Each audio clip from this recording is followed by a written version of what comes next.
Alright, hey guys, it's Heather here with Underwater Panther. I am in severe pain. I've had some old injuries. I tore my hip in my junior year in track and long jump, and then I broke my tailbone with my first child, and I've been having hip issues lately.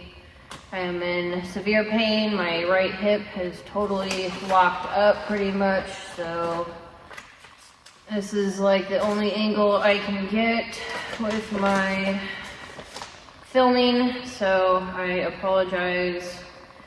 I'm not very fresh looking either. I finally went to a doctor today and was referred to get an x-ray and MRI. So I am probably going to go out on sick leave from work until I can figure out what's going on with my hip. I've been through a lot of healing processes with my right side of my body. I tore my shoulder doing archery, pulling back the bow. Someone cranked up the poundage on my bow without telling me. I tore my shoulder. Took me about a year to rehabilitate myself. I rehabilitated my hip and my tailbone issues, so I've always tried to stay fit due to those things. I've fallen out of my fitness routines the last 7 months or so, and so I have been making a very rapid decline in stabilizing my lower body through my pelvis and lower back, and so I let myself get a little bit too far out, and so now I have a locked hip right now. It's like 95% locked into place. It took me about 5 hours to get into my car today due to excruciating pain.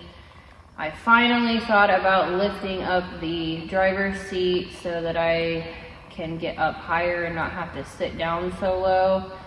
And I was able to get into town to a doctor. They prescribed me some steroids. They wanted to give me a shot, but I am very against medications. I'm extremely stubborn, and so it's probably going to be a long process of healing, trying to get my hip out of a locked position.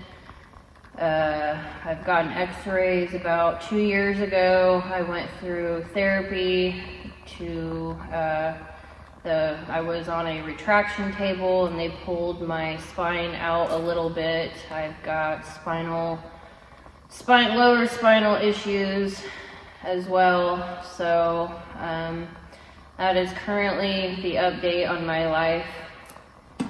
And I have 2 more ebooks that I have done, and I need to do the videos. I am working on my elemental series.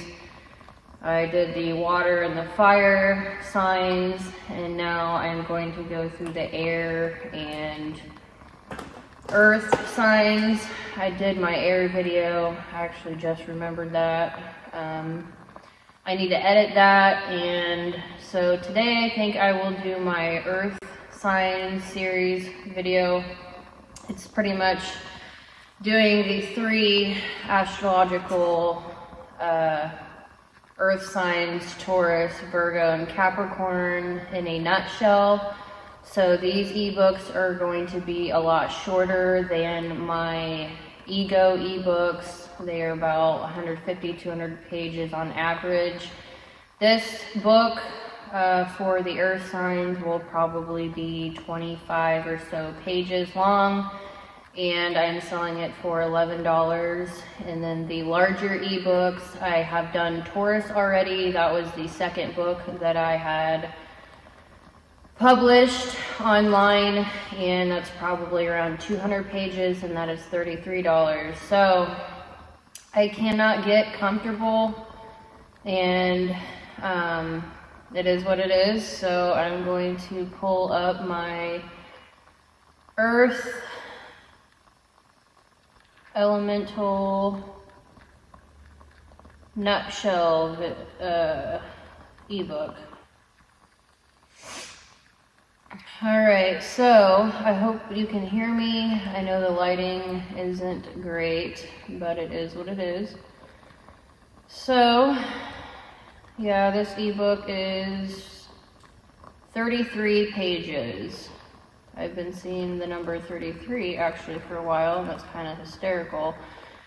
So, my ebook has a table of contents and disclaimers. I'm not going to go over the disclaimers in this video. I already have multiple times. It goes through a ego or sun sign briefing. This is astrology tied with psychology. So I do use multiple different systems together. I have my references. All of my references are at the end of this book, and all my influences as well. So you can check that out. I do give credit where credit is due. So I'm going to try to get through this video. I am in pain currently, so I do apologize if I don't sound peppy like normal. And I can't exactly get comfortable, but life goes on. So I'm going to try to make sure I don't burn my blanket behind me. Alright. I think I'm good. And no, I'm not all dolled up either. I could not even get my pants on and shoes on and socks on. I had to have my daughter help me, so it is what it is. Alright, so earth signs, or the guardian personality, temperament. So earth signs are all about the pentacles, or shall I say they find great security in wealth, staying grounded, being steady and hardworking, and are loyal to their values. They are very sensual creatures and are patient and practical.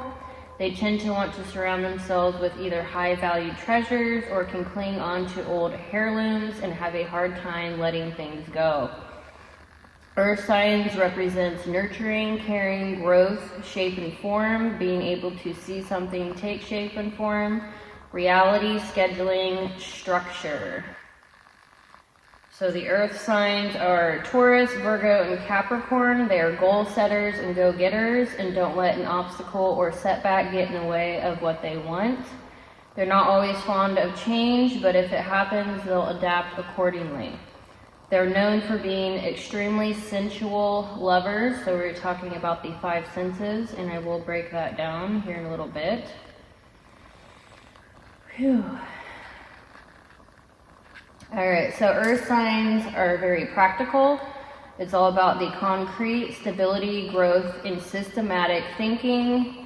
They're slow to communicate their thoughts and feelings because they want to make sense of them first. This makes them very reserved and observant. So earth represents thinking and being practical, so they are considered thinkers. So they take an idea, create a model that is practical, and then follow through with it themselves. Makes them want to organize everything and are business and long-term structure minded. So the guardians, I don't think I mentioned this yet, psychologically that means that they are very duty-based. Oh, I can't bend over. I literally have 95% range of motion in my right hip, so I'm sorry if I grunt and don't sound like my normal self. Okay, so the earth signs are safety, past focused. They're all about what they should do. They're storytellers, long-term memory experience. So all of the earth signs, which is Taurus, ESTJ, Virgo, ESFJ, and Capricorn, ISTJ, they all have introverted sensing within their top 4 cognitive functions in their ego. So introverted sensing is tied to long-term memory storage and access to that memory, so they do have good memories normally. I'm gonna get a drink.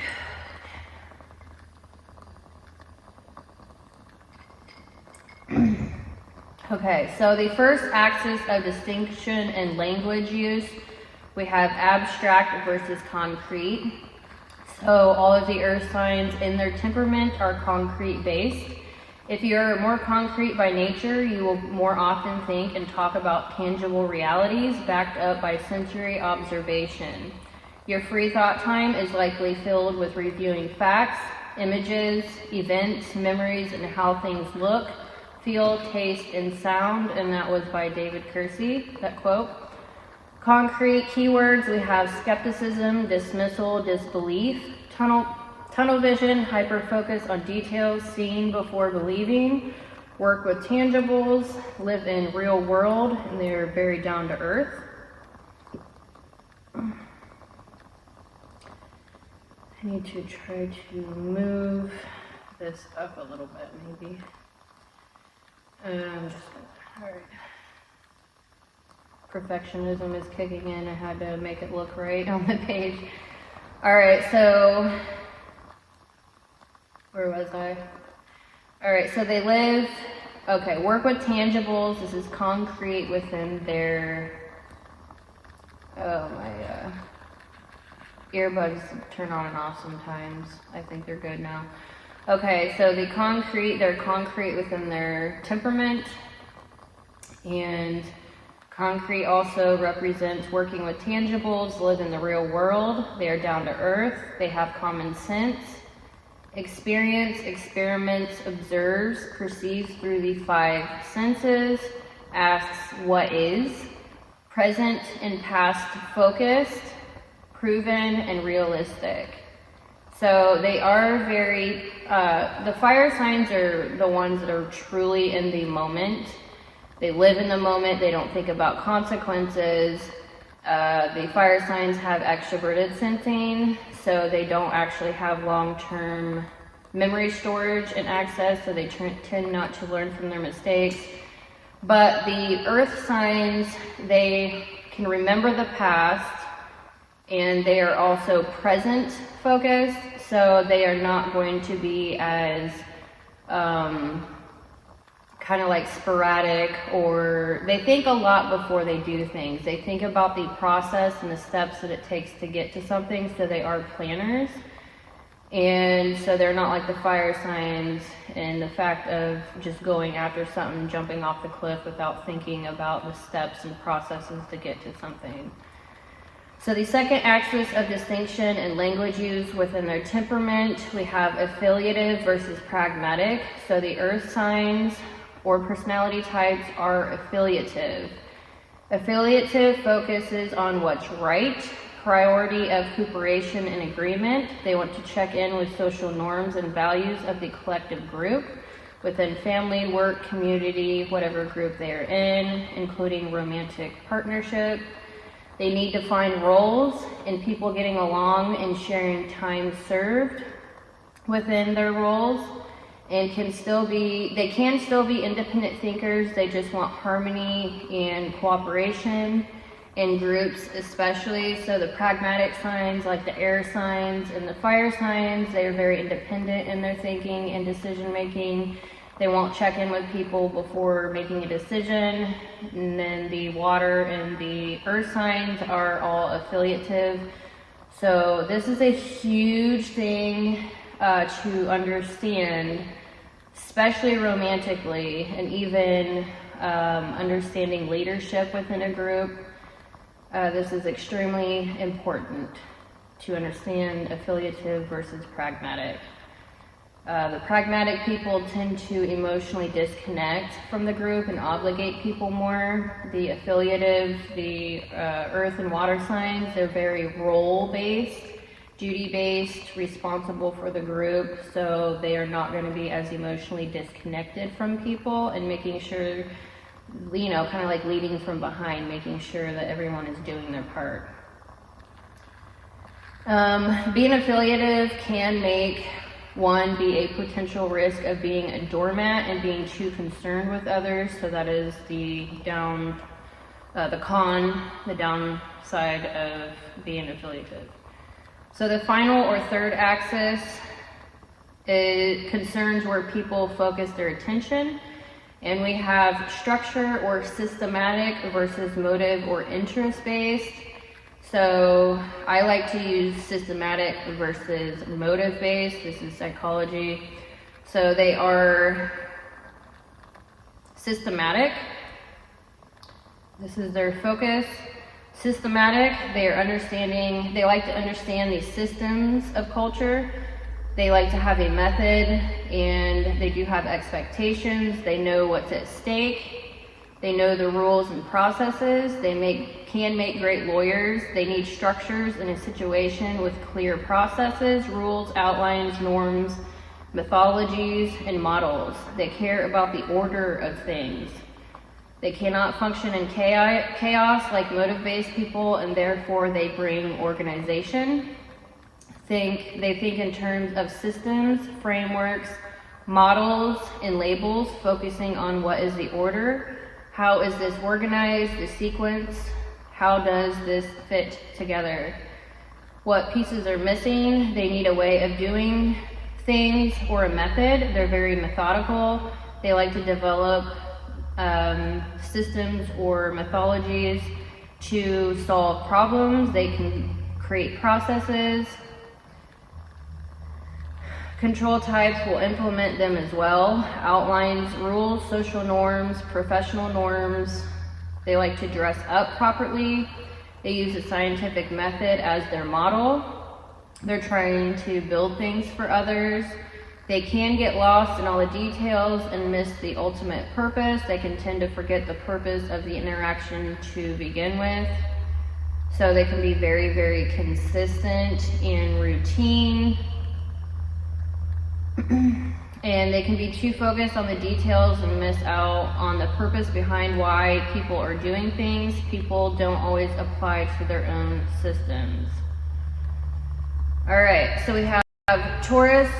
Let me take another drink. I've got a semi coming in. They're harvesting still. They're putting grain in the bins, just in case you hear something loud. He's been hauling all day. All right, so I'm going to get into Taurus for the ESTJ. And I do include my key cards in here in my ebooks. This is very organized, and I don't know anyone else doing this. So if you want to check out my work at $11, feel free to purchase my ebook, and that information is in the description, and I will also put it in the comments. All right, so Taurus, they are considered the overseer. I'm going to pull up another key card for some more keywords for Taurus. So the nature spirit, the musician, the silent one, the object of passion, the owner, the temptress, the artist, the creator, the banker, and the designer. So they are considered the guardians, and it is said that they make up 40% of the population. Now this is funny because I used to be a real serious gym rat. I bodybuilt for a decade plus. And Tauruses, my Mars is actually in Taurus, and my whole birth chart is ruled by Mars. I'm an Aries rising. So I do have a lot of this Taurus energy in me. My brother is a Taurus, and my aunt's a Taurus. So I do love Taurus. I call them the hustlers as well. They definitely know how to hustle people, but they definitely fill up the gym rat population. There's a lot of Taurus coaches, mentors, teachers, stuff like that. So their primary interaction within their temperament, they are direct, initiating, and control based. So they are direct within their interaction, their communication with other people. They say what they mean what they say. They don't tend to beat around the bush. They're initiating, which means they are extroverted. They tend to initiate conversations, and they tend to have a pretty large social network. And they are control-based. So they tend to want to go into something with a plan, and if the plans change, that can definitely piss them off. They don't tend to get mad easily, but when you get the bull mad in the china shop, they're going to destroy the whole entire place. It's like a boulder. It's hard to push the boulder, but once it gets rolling down the hill and they're upset, there is absolutely no stopping it. So the secondary temperament, I just went through that. They are concrete, affiliated, and systematic. Now that is for all of the earth signs. The secondary temperament will be the same for all earth signs. The primary interaction will change with each of these personality types. So they are safety, past focus, what they should do. They definitely hold a lot of responsibility. Don't ever tell a Taurus, Virgo, Capricorn, you just do what you want, you're so selfish. That is absolutely not true. They base their decisions on what needs to be done, and they are thinking about other people before themselves most of the time. All right, so they have, I get into the four sides a little bit, the four sides of the mind theory. The ego is the Taurus overseer, and then we have subconscious dreamer, INFP. I don't get into that personality. The unconscious is the ISTP or Sagittarius craftsman, and the superego is the ENFJ or Cancer or the mentor. So I do take that into consideration with the ego. I just wanted to announce that. I'm absolutely parched today. Okay, so the second house energy created and revolves around Taurus, so everything second house, Taurus is definitely embodied deeply. The second house represents your possessions, and their key word is I have. The second house is I have, what you possess. It's considered the money box or wealth sector, income, material, physical, environment, and senses. I gotta scoot this up a little bit if I can. I'm gonna be editing just a wee little bit to try to fit everything onto the page, which I thought I had, but I adjusted something on the above one, so that's what happened.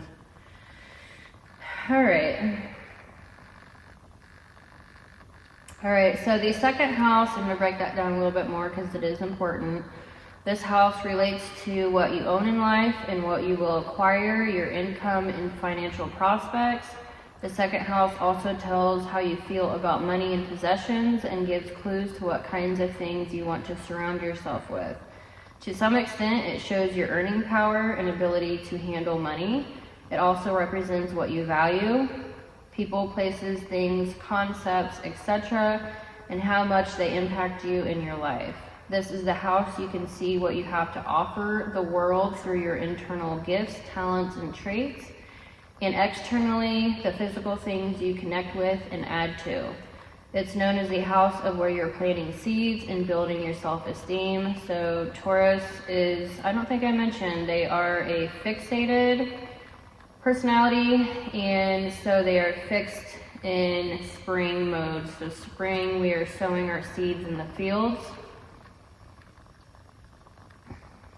Aries actually kicks off and initiates spring, and then Taurus season is fixated in spring.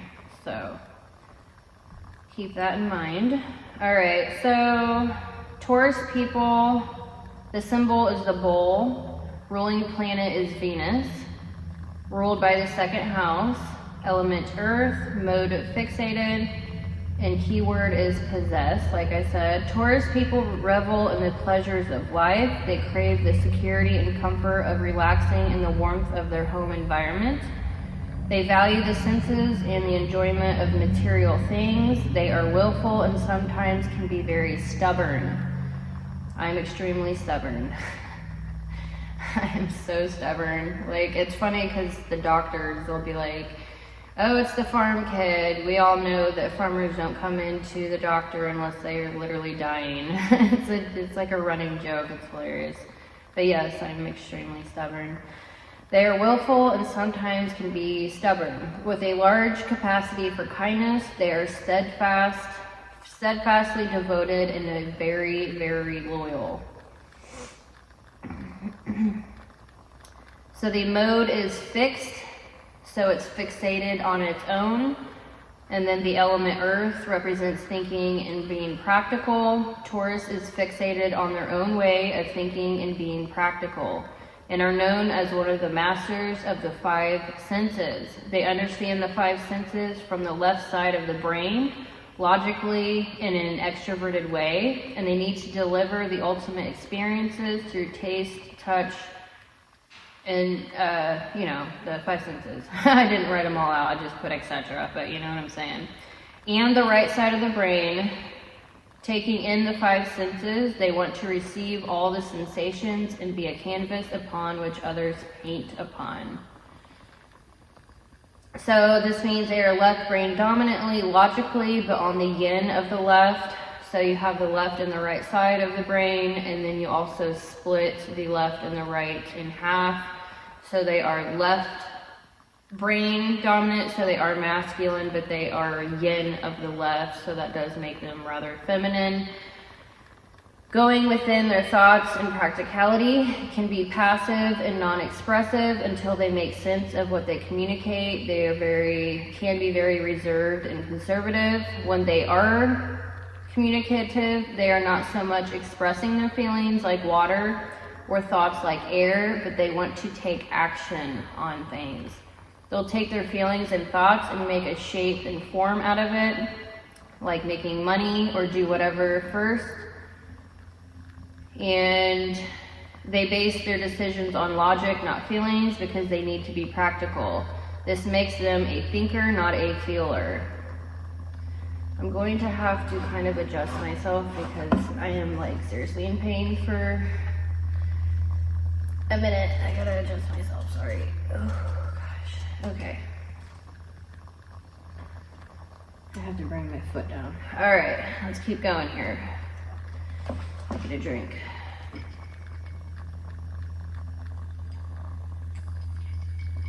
Okay. Thank you for hanging in there with me. All right, so Taurus or ESTJs are structure-based. All the baby signs of the zodiac. So we've got ESTJ Taurus, ESTP Aries, ENTJ Gemini, and ENFJ Cancer. They are all structure types, the babies of the zodiac. So that means they actually structure, pretty much they structure society through communication and structuring events or whatever the element that they're in. So Tauruses are, I believe, philosophers. I didn't bring my notebook.